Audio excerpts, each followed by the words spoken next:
when you start to approach those temperatures, it's a survival game.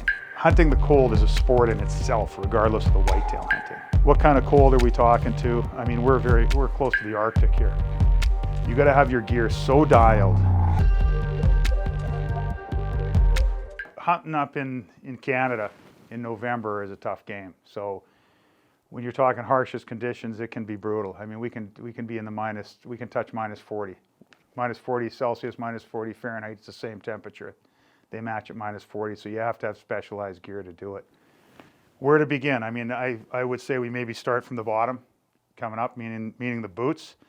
A lot of guys hunt from the Midwest in the States. They wear their insulated rubber boots. They're however many grams of this, that, and the other thing. But honestly, the only boots that we've found that survive it are two different boots. It's the Canadian military boots or the US military boots. These are the Canadian military boots. They generally come in a color of white. These have been painted and left outside for months prior to the season. Painted years ago, you can tell by the look of them. And these give you enough insulation to survive the coldest weather. Now, sometimes not just by themselves. A combination of a thick felt layer on the inside, one thing that helps, combined with an extra footbed in the bottom of them, so your foot gets further off the ground, but one size too large, and then ultimately encompassing 3 socks, a wicking layer against the skin, a mid layer, and then a heavier outer layer for more insulation. A lot of the trick to cold weather survival is having air trapped. If your boots are tight, you're going to freeze. So you want to create it so you can still walk in them, but you have to have some air in there.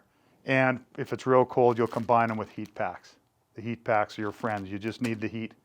And then ultimately a boot dryer. You have to go at the next hunt with the dry boots. So that's what we do from the bottom up, is starting with the military boots. The US military boots are a great boot too, the Mickey Mouse boots as they call them. They're a great boot and they're very useful for cold weather hunting. So it's just kind of a matter of preference. From there, from the bottom up, we're standing on a tree stand. If it's not too cold, we'll take a stand like this. This stand has been fully taped up, and the tape used to look like this. Used to look like a black tape, but given time, the tape fades, gets worn, but it just makes the stand soft to touch. The one thing that we're dealing with in Canada in November is obviously colder temperatures, which is combined with denser air, which creates sounds that travel more distance. The other thing that you're dealing with in Canada versus the Midwest is there's a lot more foliage as you come further south, which creates a lot more noise. You have cover noise getting into the areas. In Canada, a lot of times it's like standing in an empty warehouse where you hear the smallest noise at great distance. You can literally, in November on a calm morning, hear a car on a gravel road 5 miles away. It travels that distance. It's crazy, okay? So the hockey tape quiets. You'd never hunt with a bare metal of any kind for the fact that you need it to be quieter, and you also want it with a little bit of insulation. Now, I said this is a stand for mid temperatures. If it gets colder, we'll put a layer on here, which I'll show you in a minute. The other thing too is the silencing system. We have a rope on here instead of a metal strap, just so you can get in silently. So that's the idea for cold weather, mid to cold weather stand. This is a real cold weather stand here, which is the same sort of stand, of course, but it's got the fleece on here. And this fleece makes a huge difference. Doesn't seem like much, but just this insulative layer combined with the boots, with the extra footbed, the heat, and so on, this makes a real difference. The other thing too is, if you notice, there's a stocking cap covering the seat. You can hear the seat. The stocking cap quiets it down, okay? And as in Canada, we would call that a toque. So anyways, so a toque or a stocking cap covers the seat. So that's the idea as far as cold weather tree stands. You know, another thing we do for cold weather hunting, which is not the norm, is some of the guys were here a while back, and I showed them this, and I said, "Does this mean anything to you in bow hunting?" They just kind of shook their heads, going, "What are you talking about?" I said, "You know, come up with what you think this might be used for." And what we use this for is little bit of toilet paper with a little bit of oil for the cold weather. If you've bow hunted in that, you know your arrows get frosted up. So what we do is we just always oil the number one arrow. In other words, when you're set up for an amount of time and you're sitting in a cold morning and everything frosts, your arrow will still frost, but when you go to full draw, the frost falls off the oiled arrow versus having an arrow that basically turns into sandpaper. And this system here, when it's cold, there's no way I'm hunting cold weather without a lightly oiled arrow. Otherwise, I won't be able to get drawn. And that's what we use this for. And it's worked for us for years. And of course, I would prefer not to put oil on my arrow, but this is the only way I can make the thing draw quietly when it's frosted. So that might be useful to you. Okay, another thing that's key in the cold weather hunting as far as surviving the cold is, of course, the clothing system. And we won't get into this much detail because we can spend a lot of time talking about this. But the gist of it is a wicking layer against your skin. I do like a wicking t-shirt, then I do a wicking long underwear, top and bottom. And then depending on how cold it is, I'll wear the bib system, the Fanatic system, upper and lower. But before I get that, I'll decide if the temperature dictates wearing a jacket combined with a vest over top of the jacket for added insulation on the upper body, and on the lower body, I'll decide if I want an insulative layer between the long underwear and the Fanatic bib, depending on how cold it is. And that dictates the clothing system. That generally handles it from a overall body clothing system. We'll go into more detail in this because it requires more conversation, but we'll get back to that. In cold weather bow hunting, accessories are key. And the one thing that I do year to year is I keep my stuff pre-packed. I have various packs for different sports, and this one is already pre-packed with my gear in it, and this is what allows me to survive the cold weather system. So let's see what I've got in here, because this is what I use without exception. So on my neck, I'll use a light buff or gaiter, depending on how you want to call it. This is a wool gaiter that works nicely. When it cools off more, I can incorporate another gaiter. I like this. This is a nice fleece gaiter that I enjoy because it stays nicely under my chin. Okay, I've got the collar of the jacket that's going to insulate my neck as well. As far as the headgear, I always wear a merino beanie. And if the temperature is not that cold, I will also wear another mid-layer beanie here. And then the one piece that I really like is the incinerator hat because it's got the brim on it.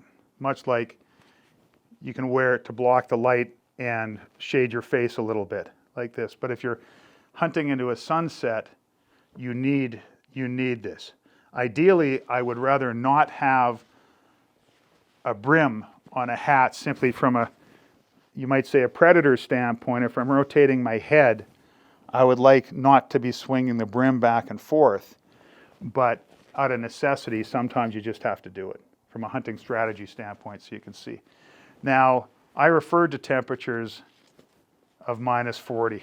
So if I'm getting in temperatures that are extremes like that, I'll wear a beanie on my head, I'll wear this, and then I'll incorporate the Fanatic hat over top of this for more insulation, pulling it down to have lots of insulation on my head, but I will never cover my ears. As far as I'm concerned, covering the ears for whitetail hunting is like covering your eyes. It's crazy. So if you can't hear fully and completely, if you hunt at any amount, we know we can't hear well enough to start with. So when you cover up like this, keep your ears, and have your bibs or have your gaiters up here. And if need be, you can use a bigger gaiter.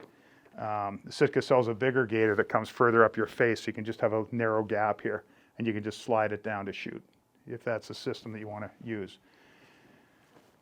In Canada, if you're not up here, let me take this gear off.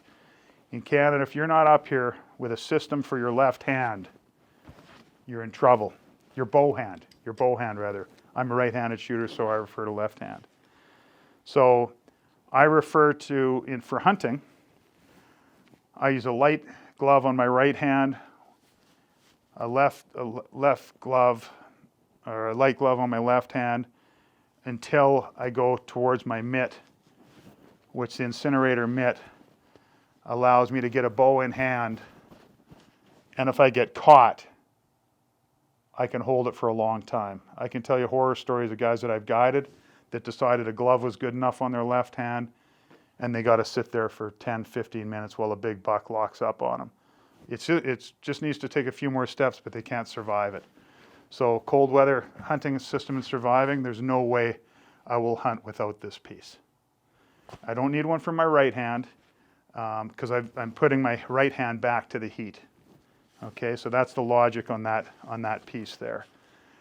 If it gets brutally cold, I will carry a smaller version of a glove mitt for my right hand because it's shooter friendly, and I shoot a release that comes through the palm. Okay, but this will allow me to survive if it's ridiculously cold for my right hand. Okay, so that's the gist of the system that I'm running for cold weather survival, and that pretty much has it, with the exception of these gloves here are for my install. So I'm hunting a system where I do a new install every hunt. Okay, I'm going to generally not hunt the same place. I rarely hunt the same place again because I have multiple tree stand sites. So I take a tree stand like this, and I have a hook on it. I climb a tree and have it hooked on my safety system, much like having it on my belt like this. I go up with a lineman rope, and I've got my work gloves. So eventually I get my install done, and depending on how cold it is, I'll use my linesman's line, go up a tree. I may have to rest as I go up and put my hands back on the heat. Obviously I would have heat packs in this hand muff. If it's that cold, I'll go up. How many steps? Get back to the heat. Go up a few more steps, get back to the heat. Get to the install, get back to the heat, hanging off the tree the entire time comfortably, using the linesman's rope properly, if that makes sense. Ultimately, I'd get in the tree, hands back on the heat. So that's how you have to keep your hands warm, back to the heat. Your feet, of course, you're on heat packs, so your feet are surviving quite nicely. And that's the system we use. But as soon as I get in there, when you do an install, generally these get a little wet, whether it's sweat, whether it's moisture, whatever, these come off. And then what I do is I put them in the front of my bibs on my thighs. So over the course of the hunt, they dry off and stay warm. So then I switch over to my hunting hand gear. But then when I finish my hunt, whether it's 2 hours or 8 hours later, I've got my dry gloves to do my removal and come down. So that's the logic of what I do here. So I always have separate gloves. I never climb and hunt with the same gloves. So that's kind of the system as to what I'm doing with cold weather. But a lot of it is the trick to having these systems working. And hunting itself, bow hunting in Alberta is a tough game to start with. And a lot of guys that require to come up here, they want to immediately jump to a November hunt. And I go, don't do it. You won't be able to handle it. If the weather's cold, you have to learn a system of installs and gear organization. So that's the gist of how we do it. And hopefully that helps you out a little bit.